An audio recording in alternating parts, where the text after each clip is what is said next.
Nah, topik yang mau kita bahas pada pertemuan kali ini adalah aturan sinus dan pembuktiannya.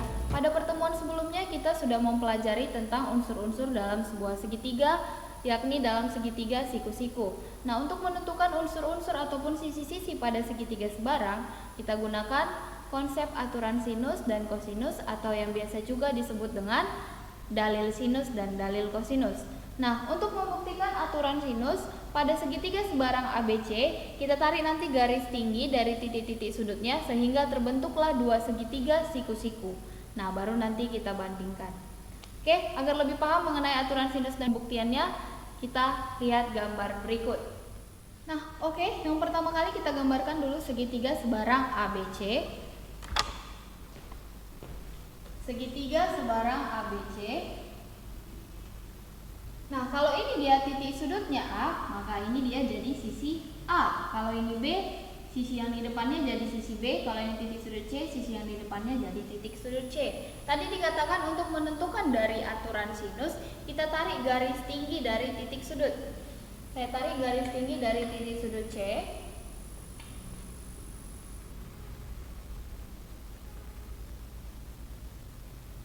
Nah, saya namakan sisi ini adalah sisi X. Dan titik yang ini saya bikin titik P. Maka sudah ada dua segitiga siku-siku yang baru, yakni segitiga siku-siku APC dan BPC.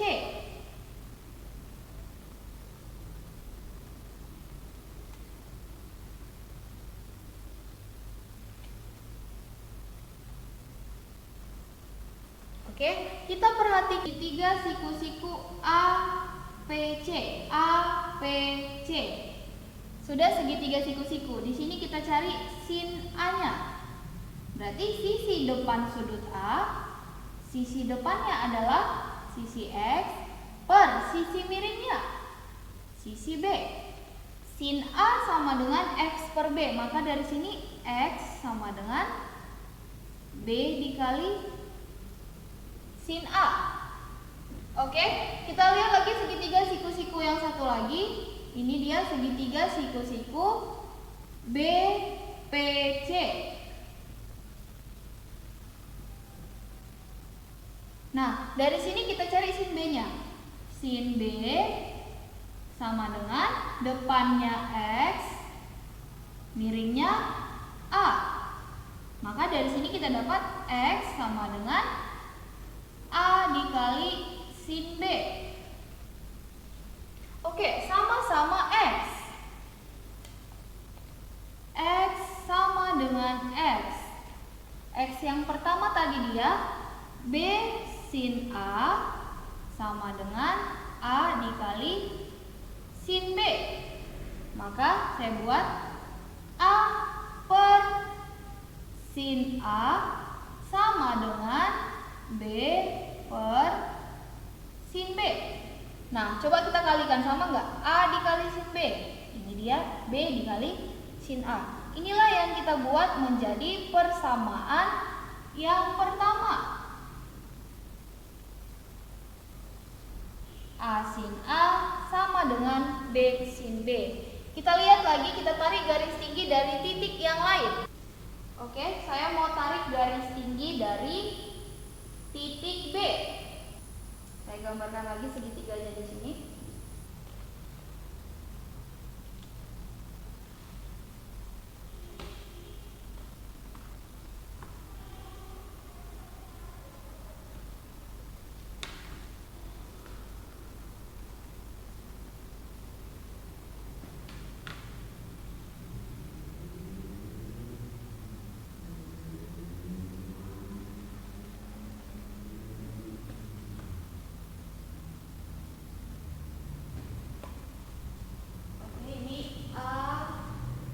C, saya mau tarik garis tinggi dari titik B.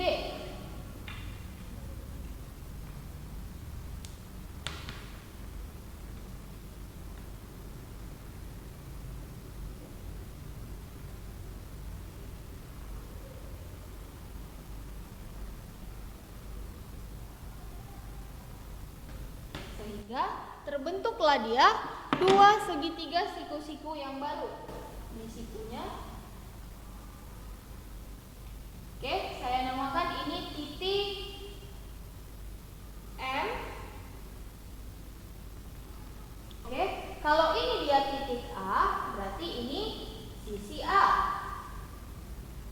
ini dia titik B, ini yang jadi sisi B. Dan kalau ini kalau titik C, ini yang jadi sisi C. Nah, sekarang titik MB atau garis MB ini kita buat dia namanya menjadi sisi Y. Kita misalkan jadi sisi Y. Nah, sekarang kita perhatikan dulu segitiga siku-siku AMB. AMB. Nah, dari sini kita ambil sin A. Berarti sisi depan sudut A per sisi miringnya. Sisi depannya adalah Y dan sisi miringnya adalah C.